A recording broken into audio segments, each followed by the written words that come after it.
guys, this is Dave from Homegrown Herps. Sorry it's been a while for a video. Obviously with the Christmas period we've had a bit of family time. Unlike a lot of the YouTubers, I spend a lot of my time with my family. And I don't mean that as a private dig to anybody. I just spend a lot of my time with my family, and I don't specifically spend my time chucking videos up. I hope you guys don't mind that. It's just what I do. I am very family focused, and I like to be like that to myself. It's just how I am. Anyway, on with the videos. These are new little pickups that the kids actually had just before Christmas as a little surprise.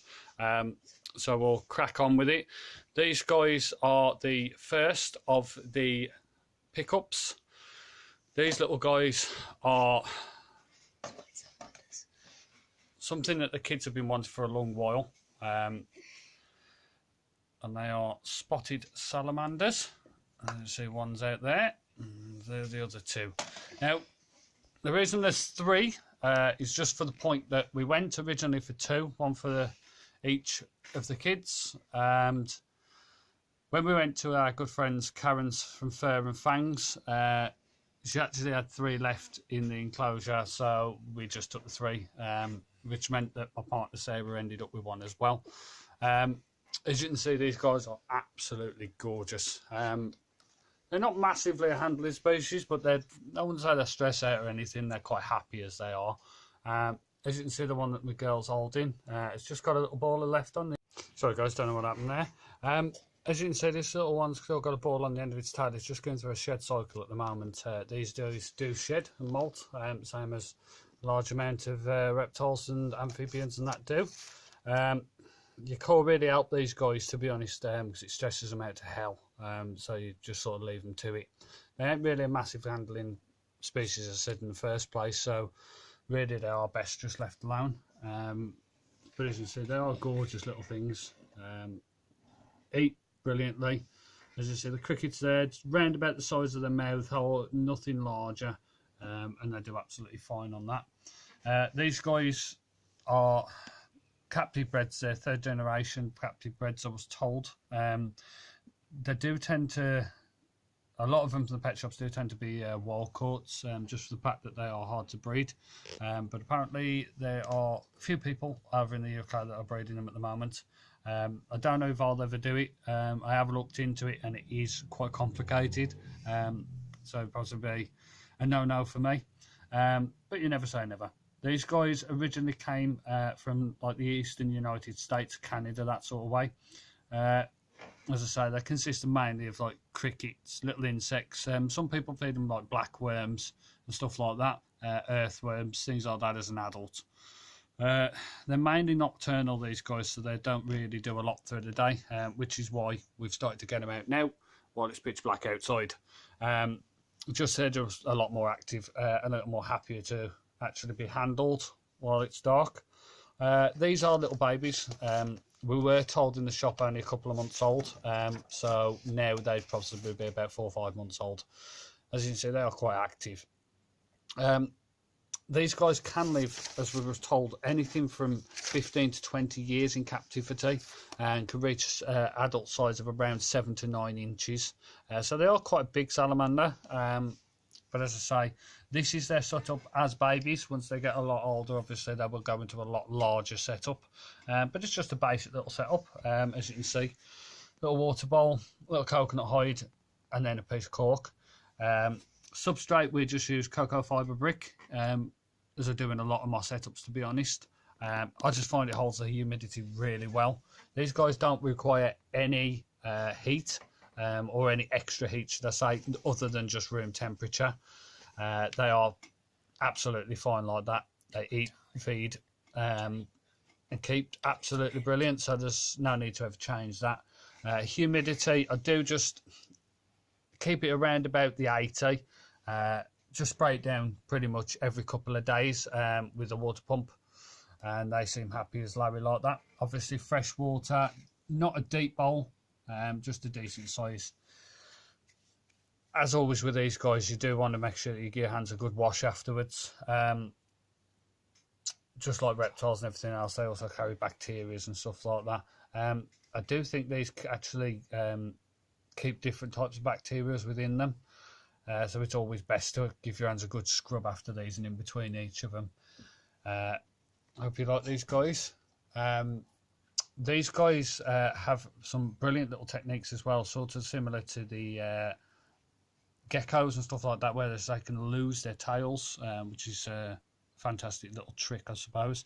But it's something we're learning with. There's not many amphibians in our collection, so it's something we're just getting used to. So hopefully we'll have plenty more coming. Alright, so next onto the agenda.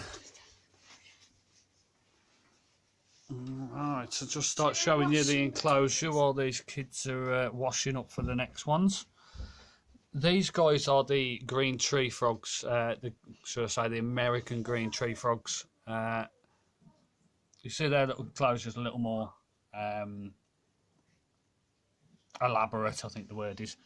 Just that we brought the whole enclosure, the frogs and everything all in one, again from our good friend Karen at Fur and Fangs in Birmingham.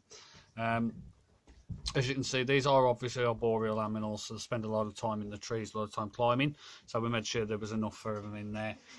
Nice shallow little water dish, obviously changing that every couple of days. Same sort of cocoa fibre bedding with a little bit of the bark in there as well, just to keep the humidity nice in there. Now these guys are the same, they will eat crickets and other different insects. We mainly keep them on crickets, obviously powdered.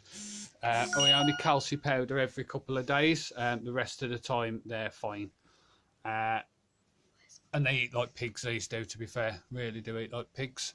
I'll leave the kids to see if they can find them out and grab them out for us. These guys are super cute because they come in a variety of, well, I say a variety of colours, they're different orientations of colours, so they range from like a yellowy colour all the way up to like a lime green and then an olive green.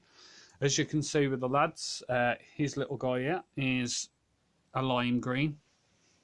Super pretty little thing. Has got little yellow dottings on its back, as you can see, and then the characteristic white stripe that runs down the side. Now, we are under the impression that it looks like these guys have wrinkles under their throats, so it looks like they do have pockets and pouches, so it looks like these are both males. I am speaking to a couple of breeders at the moment regarding whether you can keep them together as males as adults. There doesn't seem to be any major problem with that. But obviously it's just something we will keep an eye on. Again, these do handle really well.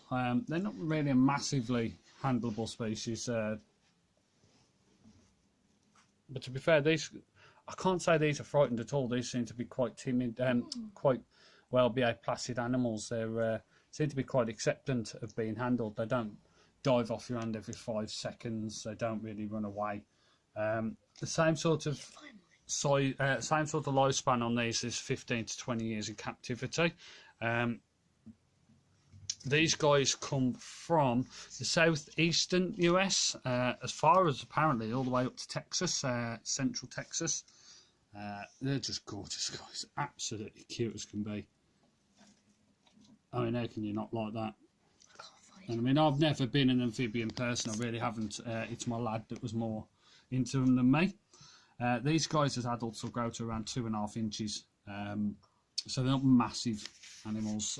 So the setup they're in at the moment might even do them all the way up to adulthood, but we'll probably go a little larger as they grow anyway. So we're just trying to find out where the other one's gone. Again, these guys don't require any extra heat. Humidity obviously has to be quite high again. But due to the substrate that we're keeping it, they're quite happy at that. Mist down every couple of days is absolutely brilliant. They don't need nothing massive. Alright, let's have a hunt with the kids, see if we can find a frog. Amphibian house. There we go, right in front of our faces. Right by the bowl. Oh my god. Come on then. There we go. Oh, Mate. run away. Oh, Just cup him. got him. There we go. Now, this boy is not really like Lance's. This one is a bit more darker, so this is more of a olive green. Now, with this guy, we too tend to keep our hands in front of him with him because he's a bit more of a jumper. than the other one.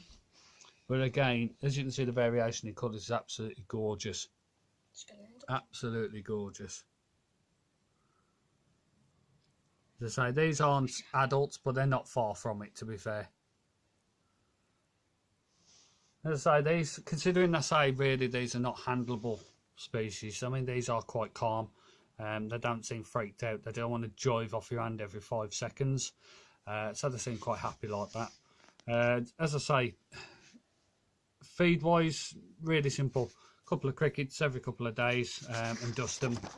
I'll feed usually every 2 days, and then usually about once or twice a week they'll have dusting on them. They don't require, as I say, any heat and stuff like that. Their colour tends to fluctuate dependent on a variety of different things, so lighting and also temperatures. I don't think that to me is the full reason though. Just the fact that these two are kept in exactly the same room, exactly the same light and exactly the same heat, but yet they vary from that colour to that colour, which to me can't be that dramatic. There has to be another reason behind it, but I'm digging in, we'll find out that in the future. But as I say, this is just a little update on something new that was joined us in the collections. Obviously the only other sort of amphibian we have was the Pac-Man frog pack that the lad had from the Doncaster show. But that little guy is absolutely massive now. It's only been a couple of months, but he's absolutely tripled easy in size. I'll get the lad to go and grab him in a minute. A nice little wee on you, lovely. That's just normally poos on it. These ones do like to have a good poo and a good wee on you. That's about the only bad point to these guys, but they are fantastic little creatures. I would really advise people keeping these. They are gorgeous animals, and it's fantastic when they do decide to jump, even though really you don't want them jumping every 5 minutes. It is an amazing thing to watch. But these are quite quiet, to be fair, really quiet. Oh, there you go. There's his little jump anyway. As I say, if you like, don't forget to hit that like button. Don't forget to subscribe and also share. It's one thing I'm lacking at the moment is enough followers to keep going. Just to the point I love showing you guys my collection and also hoping to sort of educate you on little bits. And I can only do that if you help me share the passion and love for it, the same as everybody else. And on that note, he's back. As you can see, he's not the little tiny ball that we originally had. He has absolutely swollen. He eats like a monster. Not in front of us, which is weird. Sometimes he'll feed from the tongs from us. It's not often. He is quite a quiet little one, this one, to be fair. He does like to be left alone. And he'll feed in his own time.